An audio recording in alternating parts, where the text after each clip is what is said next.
God's Word Express. Bienvenue pour cette exploration des sources. Aujourd'hui, on se penche sur un enseignement du docteur Com et Kawin Aka Ratiti. C'est le 4e épisode d'une série. Il faut connaître le feu. Et la question centrale, c'est comment recevoir le feu du Saint-Esprit. Ce feu, il est défini non pas comme une simple chaleur, mais comme une expérience vraiment transformatrice. Une puissance intense, capable de consumer le négatif et d'offrir une rencontre directe avec Dieu. Mais l'enseignement soulève tout de suite une question, je trouve. Pourquoi certains semblent le vivre facilement, comme ça, alors que d'autres, ils cherchent sans résultat apparent. Qu'est-ce qui manque en fait? C'est une bonne question. Et pour poser un peu le cadre, l'enseignement commence par revisiter des images assez fortes de feu dans l'Ancien Testament. On pense par exemple au feu qui consume le sacrifice d'Élie. C'est un signe clair d'acceptation divine, mais après une préparation très minutieuse. Ah oui, la préparation. Exactement. Et à l'inverse, il y a le feu destructeur sur Sodome, qui représente plutôt le jugement. Donc ces exemples, selon le serment, ils montrent un peu deux facettes du feu divin. D'un côté le jugement, la purification, et de l'autre l'approbation de Dieu. Mais cette approbation, elle demande une préparation adéquate. Donc l'importance de se préparer est soulignée dès le début, quoi. Intéressant cette dualité. D'accord. Alors, si on regarde justement les conditions pour recevoir ce feu, la première qui est mise en avant, c'est une soif profonde. L'enseignement insiste là-dessus. C'est pas juste un souhait passager, mais une aspiration qui vient vraiment du cœur. Il cite Ésaïe 44:3, Mhm. où Dieu promet de l'eau à celui qui a soif et son esprit. Oui, tout à fait. Et l'analogie utilisée, elle est assez parlante, je trouve. C'est comme éviter de grignoter avant un grand repas, pour vraiment l'apprécier. Ouais, pour avoir faim. C'est ça. Ça suggère qu'il faut donner une vraie valeur à cette expérience spirituelle. Être prêt à investir du temps, peut-être revoir ses priorités. La patience aussi était mentionnée. On rappelle les disciples qui ont attendu 10 jours avant la Pentecôte.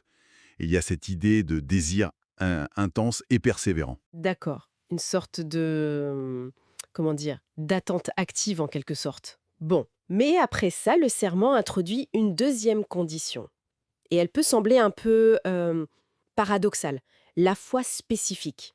Qu'est-ce que ça veut dire concrètement? Alors ça, c'est vraiment un point clé de l'enseignement.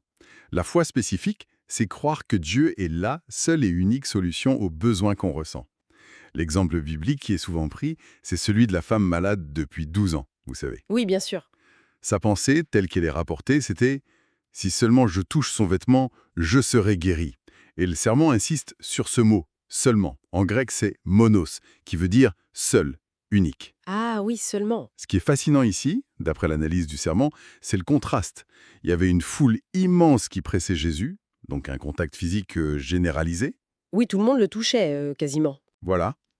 Mais seule cette femme, avec sa foi complètement focalisée sur Jésus comme son unique espoir, eh bien c'est elle qui a déclenché la manifestation de puissance.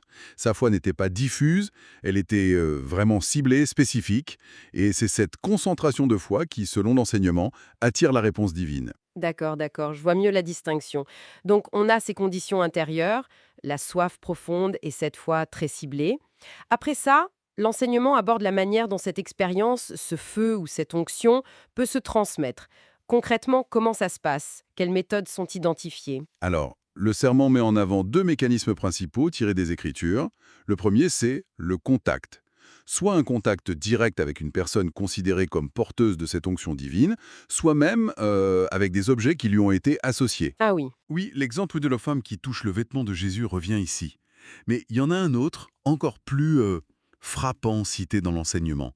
C'est celui du cadavre qui revient à la vie en touchant les os du prophète Élisée. c'est vrai, oui. C'est assez radical comme image. Tout à fait. Et ça suggère, du point de vue du sermon, une sorte de persistance de la puissance spirituelle même après la mort. Hmm. Et la deuxième méthode alors? La deuxième, c'est l'imposition des mains, par des personnes qui ont elles-mêmes reçu cette onction. L'exemple classique cité, c'est Pierre et Jean en Samarie, dans les Actes chapitre 8. Oui. Ils imposent les mains aux nouveaux croyants, et hop, ceux-ci reçoivent le Saint-Esprit. Et l'impact était tellement visible, tellement manifeste. Que Simon le magicien a voulu l'acheter. Exactement. Il a voulu acheter ce pouvoir, ce qui souligne bien, pour l'auteur du serment, la réalité tangible de cette transmission. D'accord.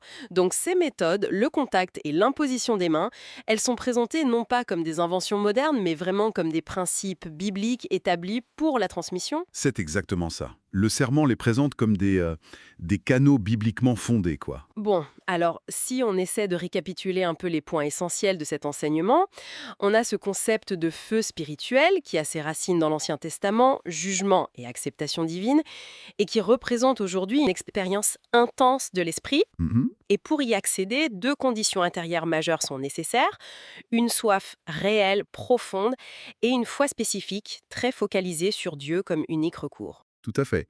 Et à cela s'ajoutent des méthodes de transmission considérées comme bibliques, le contact et l'imposition des mains. C'est un peu ça le cadre proposé par l'enseignement pour comprendre comment recevoir ce feu. D'accord. Et ça nous amène à une question de réflexion personnelle qui est soulevée à la fin du sermon et qui, je pense, mérite qu'on s'y arrête. Pour ceux qui cherchent sincèrement cette expérience mais ne la vivent pas, quelles pourraient être les barrières internes, peut-être inconscientes, ou quels aspects de la préparation personnelle pourraient faire obstacle? Qu'est-ce qui pourrait entraver la réception de ce feu ou limiter le flux de l'esprit dans leur vie? C'est une question profonde en effet. Elle invite à l'introspection et prolonge la réflexion bien au-delà de notre discussion. Merci beaucoup pour cet éclairage. Avec plaisir. C'était une exploration intéressante. Au revoir. Au revoir.